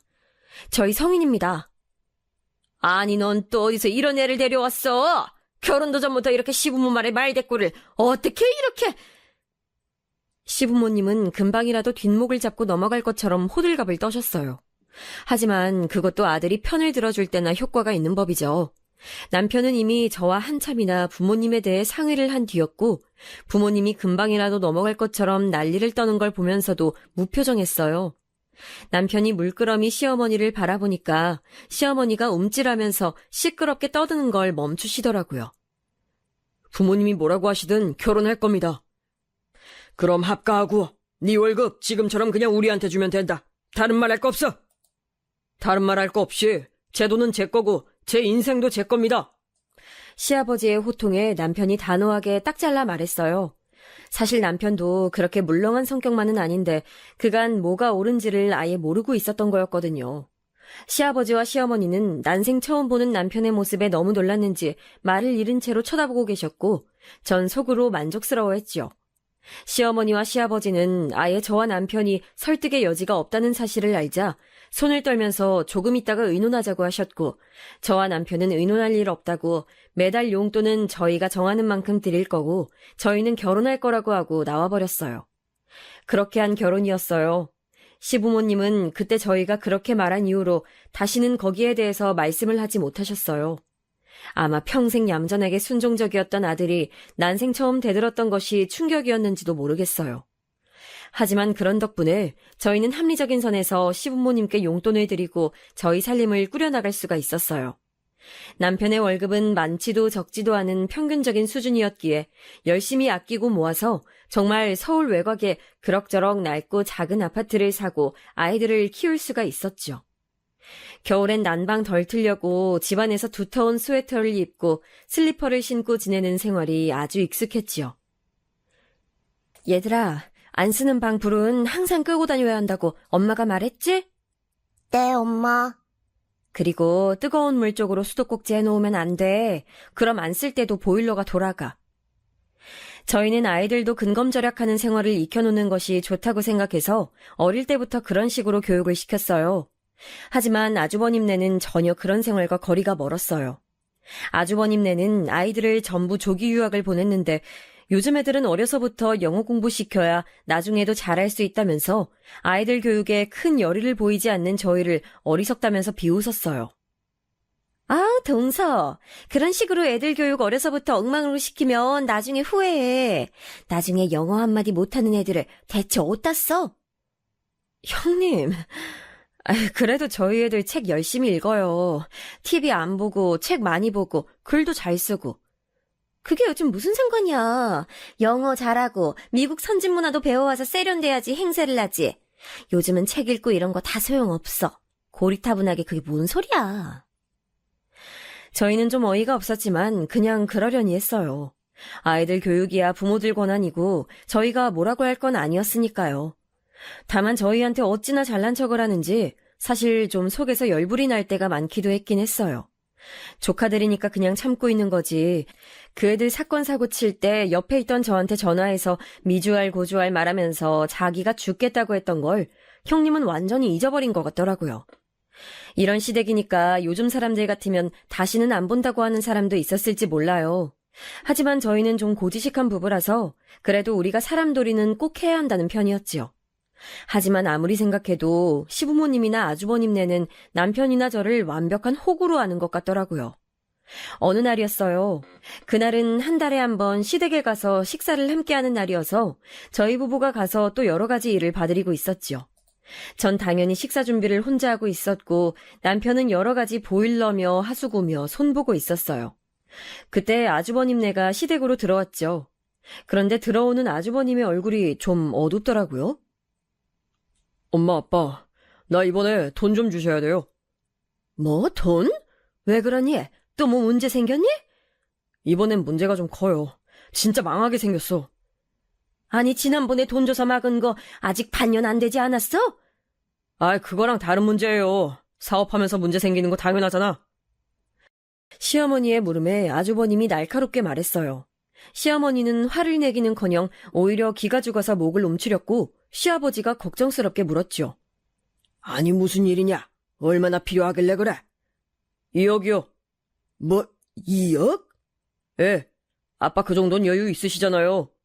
내가 무슨 돈이 있냐? 지난번에도 분명히 말했잖아. 그때 준 5천이 우리 여윳돈 전부라고. 그럼 이거 주택담보로 대출 좀 받아서 줘요. 2억은 충분히 나올 거 아니야. 이 녀석아! 그럼 우린 그건 못 갚으면 길바닥에 나가 앉으란 얘기냐? 그럼 이 아파트 팔아서 그 돈으로 우리 2억 주고 나머지 돈으로 빌라 사 나가시면 되겠네. 이 녀석아! 시아버지는 아주버님 말에 이번에야말로 정말 화가 난 것 같았어요. 하지만 시어머니는 혹시라도 아주버님이 혼이 날까 무서운지 안절부절 못하면서 두 사람 사이에서 어쩔 줄을 몰라 했지요. 그때 남편이 사이로 끼어들었어요. 형, 이 아파트 시세 몰라? 2억 형한테 주고 나면 부모님 빌라도 못 가셔. 그럼 전세나 월세라도 살면 되잖아. 나도 5주급 하면 일하겠냐? 아니, 여태까지 형이 가져간 게 대체 얼만지 알아? 그 돈 다 어쩌고 이러는 거야. 야, 월급쟁이가 뭘 알아. 사업하는 사람은 가끔 돈이 묶이면 급하게 필요하기도 하고 그런 거야. 그럼 돈 풀리고 나선 갚았어야지. 대체 여태 가져가기만 하고선 이번엔 부모님 길바닥에 나앉게 하려고 그러는 거야? 아유, 온실 속 화초로 사업 한번 안 해본 분은 몰라요. 사업이 얼마나 힘든지. 형님이 부드럽게 달래듯이 말하는데 오히려 그 말이 더 기분이 나쁘더라고요. 저는 입을 다물고 있었지만 슬슬 화가 치밀어 오르고 있었어요. 그때 시아버지가 이마를 짚고 있다가 이내 아주버님에게 말했어요. 그만하고 이리 들어와라. 너하고 첫째 아가 너만 들어와라. 둘째 너희는 밖에 있어. 여보, 당신도 안방 들어와요. 그리고 네 사람만 함께 안방으로 사라지더군요. 너무 어이가 없어서 코웃음이 나왔어요. 왜냐하면 여태까지 항상 돈을 주시기 전에 저런 식으로 넷이서만 이야기를 쑥덕거리곤 했거든요. 이번에도 또 돈을 주기는 하겠더라고요. 근데 이번엔 정말 금액도 크고 자칫하면 시댁 부모님이 있을 집조차 잃을 수 있겠다는 생각이 들었어요. 나 이번에 일 잘못돼서 시부모님 거리에 나앉아도 안 모셔. 알지? 전 시댁 거실에 선 채로 남편을 흘끗 쳐다봤어요. 그랬더니 남편도 고개를 끄덕이더군요. 전 짜증이 나서 남편하고 먼저 식탁에 앉아서 밥을 먹어버렸어요. 제가 애써 해놓은 음식들이 다 식어가고 있더라고요. 한참 후에 안방에서 나온 시부모님과 아주버님네의 표정은 상반됐어요. 시부모님의 표정은 결코 박다고는 하지 못할 표정이더군요. 아마 이번에도 돈을 주면 절대 받지 못하고 자칫하면 진짜 거리로 나앉을 수도 있다는 사실을 깨달아서였겠죠. 그리고 아주버님네는 이번에도 성공했다는 듯 아주 해맑고 기뻐 보였어요. 식사들 하세요. 다 차려놨으니까요. 어머, 고마워 동서. 아, 내가 이래서 시댁 오는 걸 좋아해. 시댁 오는 거 좋아하는 며느리 요즘 참 드물어요, 어머님. 근데 전 좋더라고요. 어머님하고 동서가 워낙 잘해줘서요. 형님이 입에 발린 소리로 칭찬을 떠들어댔어요. 시어머니는 평소라면 거기에 넘어가서 해벌레 했을 텐데 이번엔 좀 표정이 안 좋은 채로 고개만 끄덕이시더군요. 저희 부부는 자리에서 일어서서 식탁에 자리를 내드렸어요. 어머! 이렇게 찌개를 먼저 먹어놓고 그냥 일어서면 어떡해? 좀 데워오고 반찬도 좀 새로 꺼내고. 형님이 하세요. 뭐? 제 차가운 말에 형님이 놀란 듯 눈을 크게 뜨더라고요. 전 좀 짜증이 났어요. 아니 참는 것도 한도가 있지 당장 눈앞에서 시부모님의 재산 중 2억을 가져가는 꼴을 보고서 더 이상 참기가 힘들더라고요. 사실 시부모님이 돌아가시면 저희가 받을 유산이기도 하잖아요. 뭐 아직 정정하신데 유산 타령을 할 생각은 아니지만 이미 아주버님네가 가져간 것만 해도 시댁 재산의 70% 이상은 되는 것 같았거든요. 대체 우리 남편은 뭔가 싶었던 거였죠. 너 그게 손윗동서한테 무슨 말버릇이냐? 시키는 대로 빨리 반찬하고 국찌개 데워와. 시어머니가 눈살을 찌푸리며 말했어요. 아, 그 지경이 돼도 맏며느리가 예쁘긴 하셨는 모양이에요. 전 대답하지 않고 그냥 돌아서서 집에 가려고 거실로 나갔어요. 시아버지와 시어머니, 아주버님네 4명이 어처구니 없다는 얼굴로 저희를 쳐다보고 있는데 뒤도 안 돌아보고 나와버렸죠. 이번엔 정말 선을 넘었고 형님한테도 전화가 왔지만 아예 안 받았어요.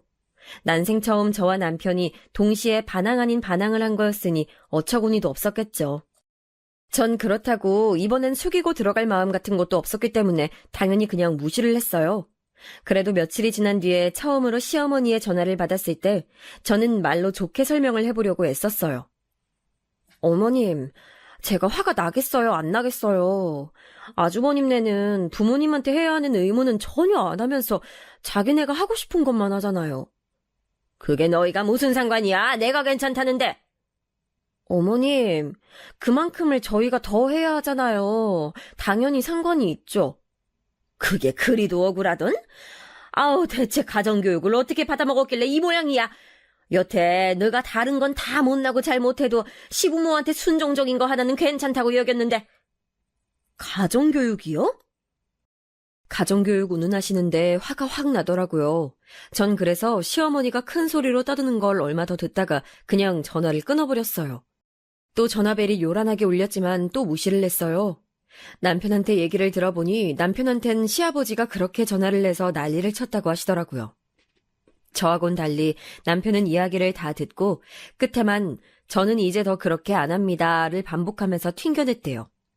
하여간 남편도 고집불통이라 한번 어긋나면 끝까지 어긋나는 성격이었죠. 한동안 시부모님의 연락이 오는 걸 무시하고 살았더니 몇 달 뒤엔 좀 뜸해지더군요. 나중에 문자가 왔는데 이젠 훨씬 차분해진 톤이었어요. 이제 다 용서할 테니 연락이라도 한번 다오. 내가 자식을 못 보고 살아야겠니? 용서는 무슨 용서. 여전히 똑같으시다는 게 느껴져서 저는 좀 웃어버렸죠. 어처구니 없는데 그렇다고 이대로 평생 시부모님을 안 보고 사는 것도 좀 안 될 말인 것 같더라고요. 전 좋지만 남편은 또 무슨 죄겠어요. 평생 부모님을 못 보고 산다니요. 제가 그렇게 말했더니 남편도 고민스러운 얼굴이었어요. 나도 안 뵙는 게 속이 편하긴 한데 그래도 사람 도리가 있는데 그치? 그러게 말이야. 벌써 안 찾아간 지가 반년이 넘었더라고요. 괜찮을까 모르겠어. 저와 남편은 한숨을 쉬었어요. 다른 것도 아니고 너무 차별만 하지 말아달라는 건데 시부모님이 저렇게 꽉 막히셨으니 도무지 어쩔 도리가 없더라고요. 그렇게 시부모님을 다시 찾아뵈어야 하나 결정을 하지 못한 채로 몇 달이 또 지나버렸고 거의 1년이 되어가던 중에 남편이 문자 하나를 받았어요. 전화 좀 다오. 너희 어머니 건강이 안 좋단다. 시아버지의 문자였죠. 남편이 놀라서 전화를 했더니 시아버지가 그러셨대요. 너희 엄마 병원에 갔더니 심장질환이 있다고 한다. 척추 쪽도 안 좋다고 하고 지금은 숨을 쉬기가 힘든 상태야. 너희가 좀 간병을 해줘야겠다. 아니, 숨을 쉬기가 힘든 상태라고요? 그래. 그렇게 심한 건 아니지만 간헐적으로 호흡곤란이 오고 있어. 난 그래도 지금도 일을 나가니까 평소에 붙어 있을 수가 없어. 일을 나가신다고요? 아버지가요? 그래, 그렇게 됐다. 아니, 무슨 일을요? 왜 나가세요? 그냥 소일거리 하면서 사시면 될 텐데. 그냥 심심해서 나가고 있다. 자세한 건 묻지 마라. 남편은 말문이 막혀서 생각해보겠다고 말하고서 전화를 끊었다고 하더라고요. 남편이 집에 돌아와서 이런저런 얘기들을 해주는데 저도 머릿속이 복잡해졌어요. 그래도 우리가 사람돌이는 해야 하는데 말이야. 그래, 자식으로서 과연 편찮으신 어머니를 그냥 둬도 괜찮을지 모르겠어. 그간 당한 걸 생각하면 진짜 복장은 터지지만 어떻게 해야 하지? 여보, 한 번만 더 봐드리자. 남편이 부탁하듯이 저한테 말했고 저도 망설이다가 그냥 고개를 끄덕였어요. 사실 편찮으신 양반을 그냥 두고 간병 안 한 채로 있다고 해도 몸은 편해도 마음이 불편할 것 같았거든요. 그래서 저희는 그 주 주말에 시댁으로 갔어요. 몸이 많이 아프시다고 하니 몸에 좋은 것들을 좀 사가지고 먹을 것이랑 같이 가지고 갔죠. 어머님은 침대에 누워 계셨고 시아버지는 일을 나간다면서 곧 나가버리셨어요. 어머님, 일어나서 식사 좀 하세요. 몸이 튼튼해야 병도 이겨내죠.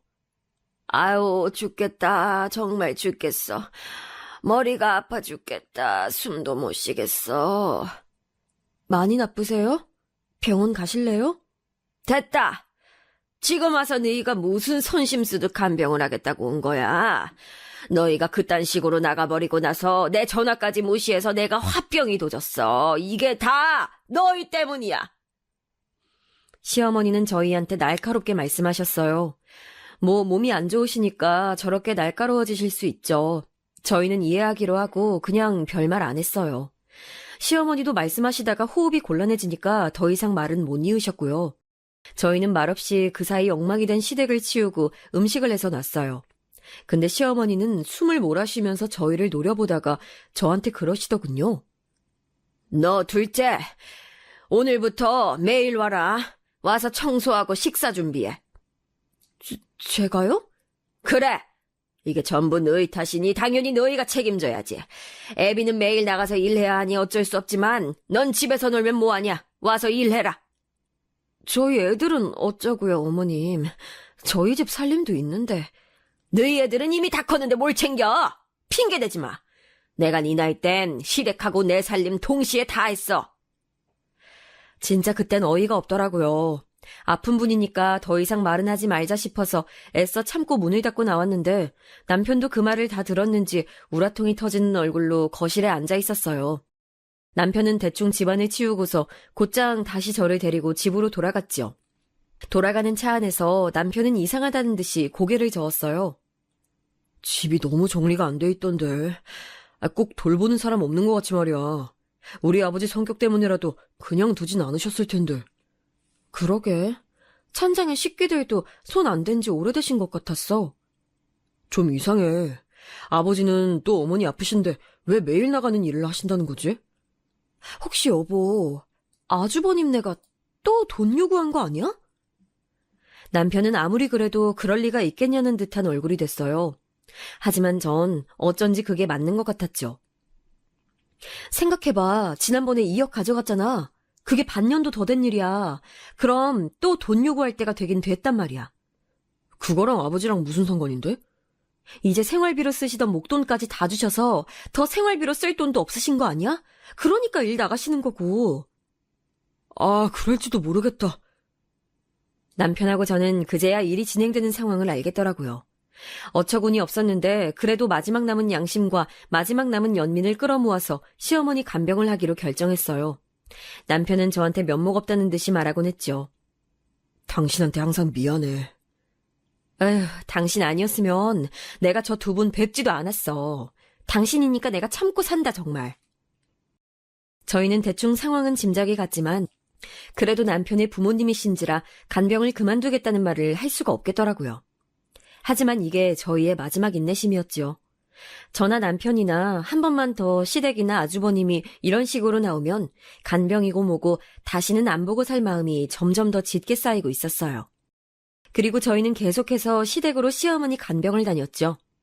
그렇다고 해서 아무 일 없었던 것처럼 그 이전처럼 똑같이 순종적으로 굴진 않았어요. 시어머니가 요구하는 것들의 절반 정도는 안 해드렸던 것 같아요. 그럴 때마다 시어머니는 거의 발작적으로 화를 냈지만 제가 신경 쓰지 않으니 뭐 하실 수 있는 게 당연히 없었죠. 그래도 아마 시어머니는 저와 남편이 간병을 해줬기에 저희가 시부모님 말을 듣고 있는 거라고 생각하셨던 것 같아요. 물론 그 와중에 아주버님이나 형님은 단 한 번도 다녀가지 않으셨어요. 전 사실 기대도 없었기 때문에 놀라지 않았어요.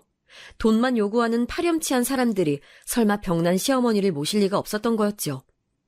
그런데 그러던 어느 날 시댁에서 시어머니 시중을 들고 있는데 벨이 울려서 나가보니 아주버님과 형님이 서 있었어요. 두 사람 손에 과일 바구니가 들려있는 걸 보고 전 이 사람들의 뜻을 눈치챘죠. 그때는 시아버지도 집에 계시는 저녁 시간이었는데 아주버님과 형님이 온 걸 보자 굳은 얼굴을 하고 나오셨어요. 네 어머니한테 전화로 얘기한 거 나도 들었다. 일단 안방으로 들어오너라. 아, 또다시 그 패턴이었어요. 그렇게 당하셨으면 전 당연히 문전박대해서 내쫓을 줄 알았는데 말이에요. 그때 시댁엔 남편이 없고 저 혼자 있었는데 어떻게 해야 할지 모르겠더라고요. 아주버님과 형님은 저한테 인사를 하는 둥 마는 둥 하면서 들어가 버렸어요. 아, 형님이 지나치면서 한마디 비웃듯이 하긴 했네요. 고생하네 동서? 효심이 지극해서 동네 사람들이 칭찬하겠어 아주. 네, 그동안 한 번도 안 오시더니 오늘 오셨네요. 내가 그동안은 바빠서서 말이야. 사업하는 사람이라는 게 그렇거든. 형님은 피식 웃으면서 아주버님을 따라서 들어갔어요. 안방에는 시어머니가 누워서 쉬고 있었으니 또다시 저를 제외한 그 네 사람이 모여서 쑥덕거리고 있는 거였죠. 전 참을 수가 없어서 집에 있는 남편에게 전화를 해서 곧 오라고 했어요. 남편은 곧장 움직였는지 대략 30분 뒤에 시댁에 도착해서 급히 들어오더라고요. 왜? 무슨 일이야? 안방. 제가 턱으로 안방을 가리키자 현관에 있는 신발 숫자와 맞춰본 남편은 얼굴이 일그러졌어요. 사실 남편 입장에서도 얼마나 화가 나겠어요. 마누라 입장까지 생각해서 열심히 비위 맞춰서 어머니 간병까지 책임지고 있는데 이제 정말 마지막 남은 집까지 털어서 형한테 죄다 주려고 하니 말이에요. 바로 그때 안방 문이 열리고 시부모님과 아주버님 내외가 나왔어요. 아주버님 내는 허리를 굽실굽실하면서 연신 인사를 하더라고요. 감사합니다, 아버지. 꼭 한 달 안에 좀 넣어주세요. 이 녀석아, 집이 팔려야 넣어주지 우리더러 어쩌라는 거냐. 하지만 제가 정말 한 달 안에 돈이 들어오지 않으면 곤란해지거든요. 한참 말씀드렸잖아요. 이해 못하셨어요? 내가 정말 가진 거 다 털어서 넣어주는 거다. 우리 사는 집까지 말이야. 그때 형님이 비웃음을 걸친 채로 저를 쳐다보더라고요. 하지만 아버님, 걱정 안 하셔도 되잖아요. 효심 깊은 둘째 아들하고 며느리가 있으신데 말이에요. 너무 어처구니가 없어서 순간 말이 안 나오더라고요. 아주버님과 형님은 저희 눈치를 쓱 보더니 저희 얼굴이 불그락 푸르락하니 재빨리 인사하고서 도망가듯이 나가버렸어요. 그러더니 시어머니가 갑자기 저희를 안방으로 들어오라고 하시더라고요. 시아버지는 속이 답답하다면서 담배라도 피겠다고 나가버리셨어요. 아마도 면목 없는 자리를 피하기 위해서가 아니었을까 생각해요. 그리고 시어머니는 안방에 앉아서 저희를 바라보셨어요. 너희 우리하고 합가해야겠다. 네? 전 정말 귀를 의심했어요. 전 그래도 시어머니가 저희한테 어떤 상황인지 설명하려고 부르신 줄 알았어요. 그런데 시어머니는 아무런 이야기 없이 저희한테 일방적으로 통보하고 있었어요. 내가 아프니 너도 간병하러 오가기 힘들지? 집을 합쳐서 사는 게 도리다. 긴 말할 거 없이 당장 한 달 안에 옮길 거니까 그렇게 알고 안방 비워둬. 순간 기가 막히고 코가 막히더라고요. 그리고 순식간에 상황 파악이 됐어요. 아주버님은 또 사업이 어쩌니 저쩌니 하면서 돈을 달라고 한 거였겠지요. 이미 이 아파트를 담보로 해서 내준 돈도 다 날려먹고 말이에요. 그런데 더는 그냥 줄 돈이 없으니 아파트를 팔아서 아주버님에게 주고 부모님 두 분은 저희 집으로 들어오겠다 이 말이었어요. 전 너무 기가 막혀서 코웃음이 나오더군요. 어머님, 아주버님이 또 돈 가져가신대요? 또 달라고 하시던가요? 제가 처음으로 아주버님 돈에 대해서 말한 거였죠. 시어머니는 그 말을 듣고 안색이 시뻘겋게 변하더니 꽥 소리를 지르셨어요. 그래! 장남이 집안 일으키려고 사업하는데 부모 된 사람이 그 정도도 못 해주겠니? 며느리인 너는 그런 문제에 입대는 거 아니야. 어디서 버릇없이. 아니, 이젠 재산 나눠주시는 거에 대해 뭐라고 할 때가 아니네요. 이제 다 날려먹고 저희 집에 들어와서 사시겠다고요? 들어와서 그 다음은 뭔데요? 우리 집 담보로 잡혀서라도 아주버님네 주자고 하시게요? 버릇없는 것이. 그래, 네 남편이 동생이니까 형 하는 일에 돈 좀 대주는 것이 도리야. 여태까지 도리도 안 하는 걸 모른 척 해줬더니 이제 이런 소리를 내? 네, 참. 그래서 합가해서 우리 집 안방에 들어누우시겠다고요? 그래. 이미 결정된 일이니까 쓸데없는 소리 하지 말고 집 치워둬라. 당장 한 달 안으로 집 비우고 너희 집으로 들어갈 거니까. 그리고 우리 사는 동안 너희 애들 조용히 시켜. 어차피 애들 성인 되면 다 독립시킬 거 아니야. 20살 애들이 뭘 한다고 독립을 시켜요. 어차피 공부도 잘하는 애들이라 서울에 있는 대학 갈 거고 그러면 집에서 다녀야죠. 아무튼 우리 모시고 사는 동안 불편함 없게 해라. 왜요? 월에 한 500 들고 오시게요? 뭐야? 월 500 정도 주시지 않는 이상은 저 못 모신다는 말이에요. 500도 진짜 너무 헐값이네. 그래도 그게 최대한일 것 같으니 이 정도로 해드릴게요. 그 말을 들은 시어머니는 몸을 부들부들 떨면서 저를 노려봤어요. 하지만 전 그게 제 진심이었고 사실 월 500을 준다고 해도 시부모님과는 같이 못 사는 게 맞았으니 물러서지 않고 노려봤죠. 근데 시어머니는 갑자기 눈을 피하더니 울먹이기 시작했어요. 아유, 서럽구나, 서러워, 세상에. 나이 먹어서 몸 아픈 것도 서러운데 이제 자식 며느리가 박대까지 하고, 아유. 돈 없으니 부모 대접도 못 받는 게 이게 정말 맞는 거냐? 너희가 어쩜 이렇게 매정하고 부모를 내칠 수가 있니? 시어머니가 서럽게 우는데 정말 너무 가증스럽고 너무 어처구니가 없더라고요. 아니, 그 오랜 시간 저희가 그렇게 애써서 노력한 건 싹 다 무시를 해놓고서 저희한테 얹혀가려고 합가를 하려고 하다니 그거 거절했다고 완전히 개망나니 자식 취급이라뇨. 남편 역시 정말 말로 할 수 없는 얼굴을 난 채로 시어머니를 보고 있더라고요. 사실 남편의 심정이 가장 복잡했겠죠. 잘하면서도 계속 차별을 받아온 당사자이기도 하고 그럼에도 계속 부모님께 사람된 도리는 하고 살려고 노력했던 사람이기도 했으니까요. 전 남편이 너무 안쓰러워서 가슴이 아팠어요. 시어머니는 저보단 그래도 남편한테 기댈 수 있다고 생각했는지 남편을 보면서 울더군요. 얘 둘째야, 내가 널 어떻게 키웠는지 알긴 아니? 네가 나한테 이러면 안 되는 거야. 내가 어떻게 널 키웠는데. 정말 내 이 두 손으로 네 기저귀 갈고 너 밥해기 먹이면서 키웠는데 이 어미가 늙었다고 이렇게. 합가 원하신다고요, 그래서?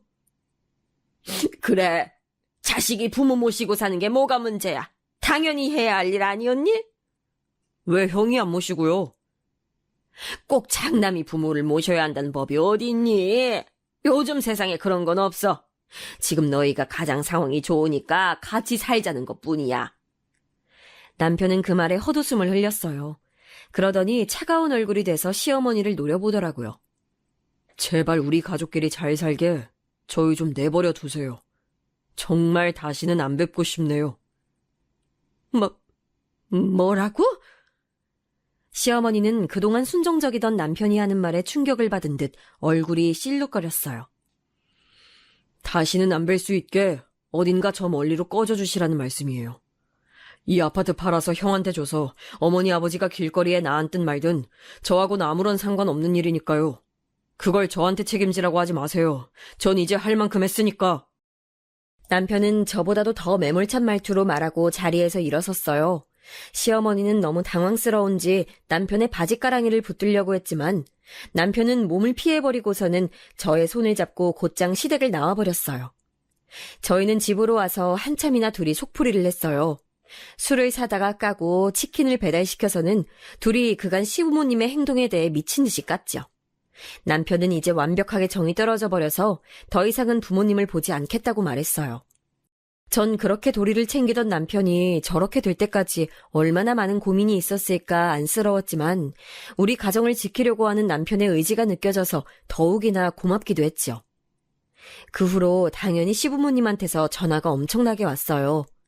그건 예상하고 있었기 때문에 저희는 연락처를 차단했는데 어느 날은 집 앞에까지 찾아와 계시더라고요. 저희는 얼굴을 보고도 들어오지 마시라고, 들어오시면 주거침입죄로 경찰을 부르겠다고 경고했고, 저희의 태도가 완강한 것을 보고 시아버지와 시어머니는 충격을 받고 돌아가셨어요. 그러니 당연히 갈 곳이 없어진 시부모님 역시 아파트 파는 것을 다시 한번 망설이게 됐던 거죠. 한 달 안에 아파트를 파는 것도 완전히 급매로 내놔야 어떻게 될지 말지 모르는 건데, 망설이는 사이에 한 달은 훌쩍 지나가 버렸어요. 그 후에 역시나 아주버님한테 전화가 와서 소리를 지르더라고요. 너희들 때문에 내가 빚을 못 갚았잖아, 이 빌어먹을 것들아! 아, 그러셨구나. 끊을게요. 저는 더 이상 들을 가치도 없는 것 같아서 전화를 끊어버렸어요. 아마도 시부모님은 아파트를 파는데 실패했고 아주버님은 급한 빚을 갚지 못해 난리가 난 모양이었죠. 그래서 오랫동안 시달리던 시댁 시집살이에서 벗어났으니 저야 좋은 일이었어요. 다만 부모님을 평생 안 보겠다고 결정한 남편은 좀 안쓰러웠지만요. 그래도 한편으로는 시달렸던 남편도 홀가분해 보여 다행이었어요. 제 사연은 여기까지입니다. 답답하게 여기셨을 분들도 있겠지만 그래도 들어주셔서 감사하고 여러분들의 가정에도 평안이 가득하길 바라겠습니다.